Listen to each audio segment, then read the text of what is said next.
Ya, pemirsa, terima kasih Anda masih bersama kami di Prime Market Highlights. Pemirsa, Presiden Prabowo Subianto telah meresmikan bank emas pertama di Indonesia. Dan sebagai langkah awal, pemerintah menunjuk Pegadaian dan Bank Syariah Indonesia sebagai pelopor dalam operasional bank emas. Kedua lembaga tersebut merupakan bagian dari PT Bank Rakyat Indonesia Persero Tbk. Dan pemerintah meyakini layanan bank emas mampu mendongkrak pertumbuhan ekonomi.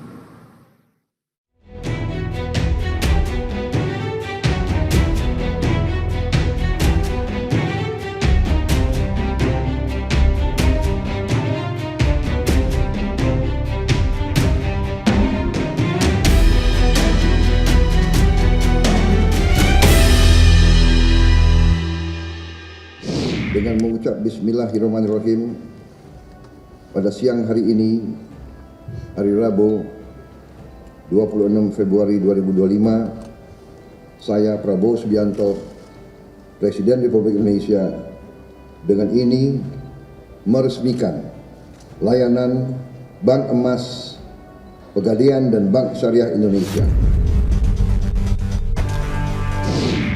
Presiden Prabowo Subianto resmi meluncurkan bank emas pertama di Indonesia.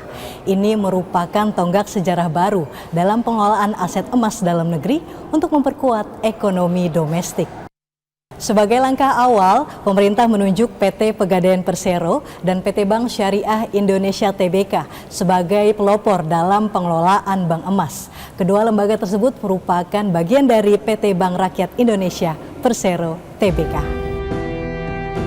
Indonesia kini resmi memiliki layanan Bank Emas Pegadaian dan Bank Syariah Indonesia yang diresmikan langsung oleh Presiden Prabowo Subianto.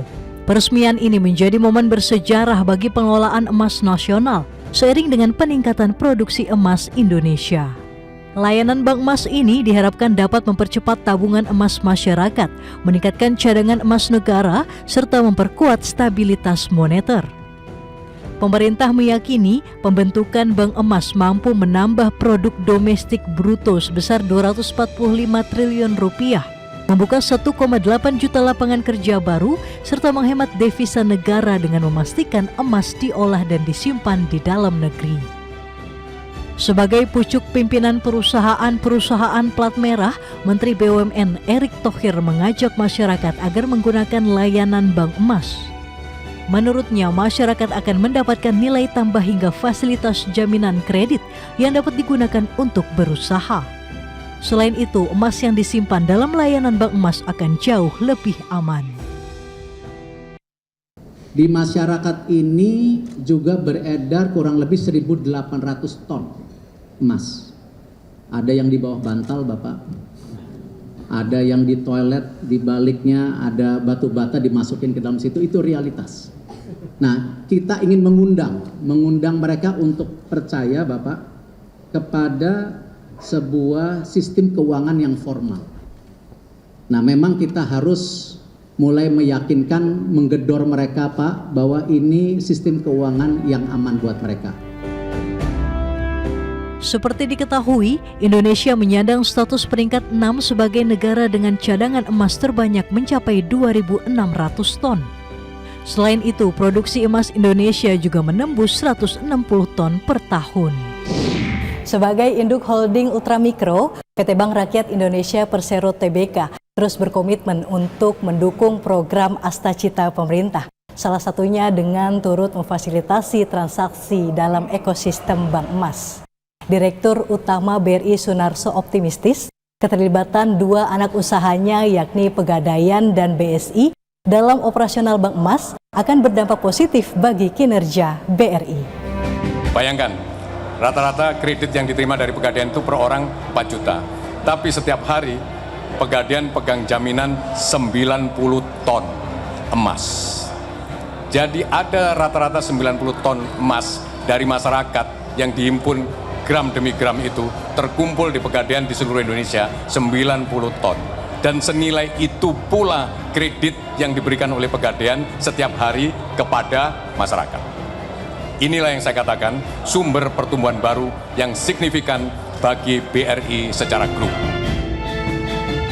Peresmian Bank Emas menjadi tonggak penting bagi perjalanan Pegadaian yang merupakan perusahaan anak BRI.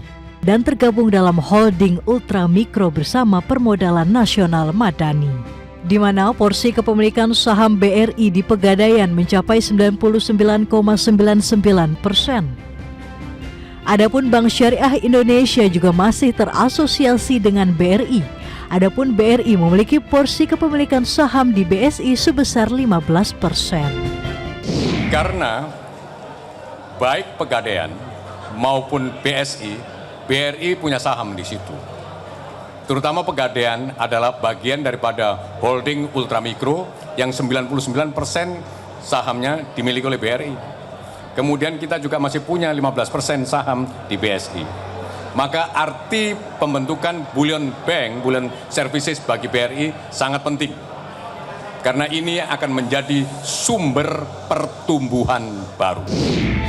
Dengan diluncurkannya pelayanan bank emas, kini Indonesia semakin memperkuat posisinya sebagai salah satu negara dengan pengelolaan emas terbesar di dunia. Peluncuran bank emas juga diharapkan menjaga stabilitas pasar domestik di tengah goncangan ekonomi global.